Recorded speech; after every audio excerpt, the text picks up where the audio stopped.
As we head into the next section of the course, some of you who took the 200-120 exam might look at this and say, wait a minute, is RIP back? Is distance vector back?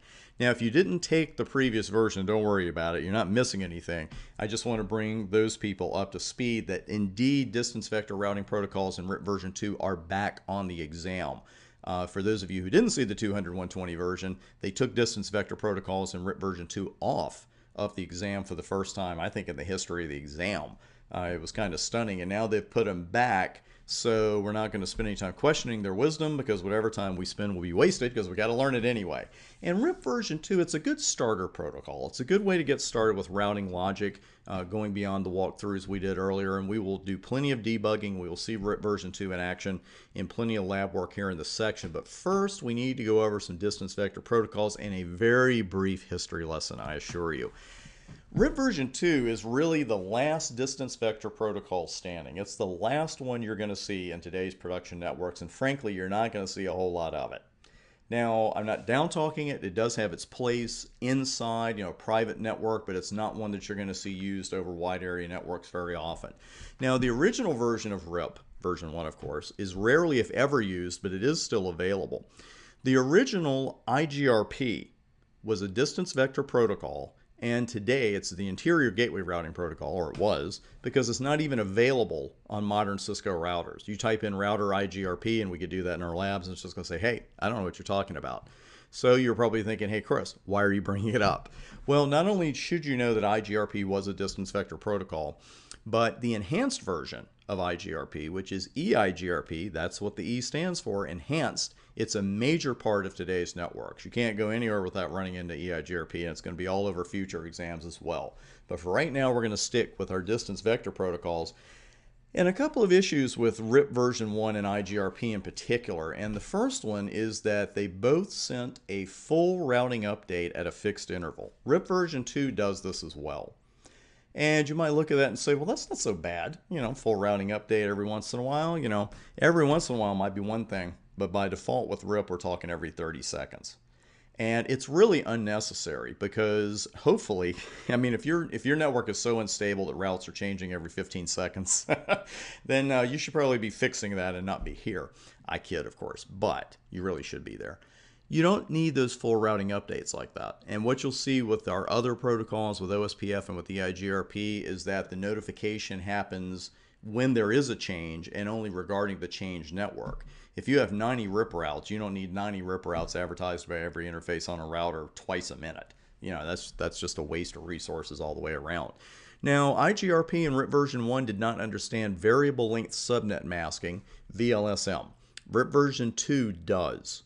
And if you're not familiar with VLSM, hang in there with me. It does. We are going over that in the next section. We're going to have plenty of exercises here on the board for you to practice with, and you'll get the hang of it in a heartbeat. But right now, I just want you to remember, it is important, and RIP version 1 and IGRP did not support it. They also didn't support any kind of packet authentication. Occasionally, we might want to set it up so the routing update we're getting, we know we're getting it from a trusted source.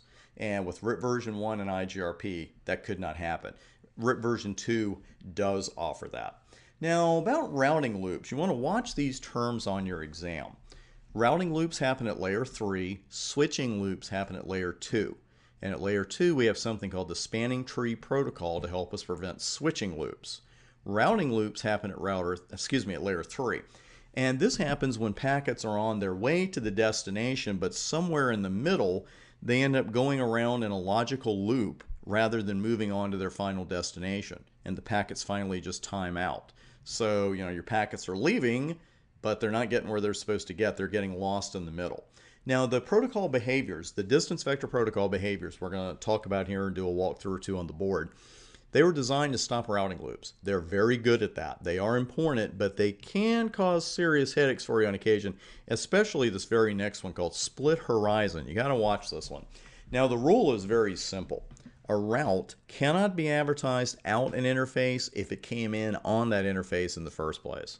Now, that's me being a little less fancy about it. If I was going to state the rule formally, I would say that a route cannot be advertised via an interface if that same interface is the one that learned about the route in the first place. So if this route we have on the board 20.0.0/8 comes in on fast Ethernet 00, it cannot be advertised back out that interface.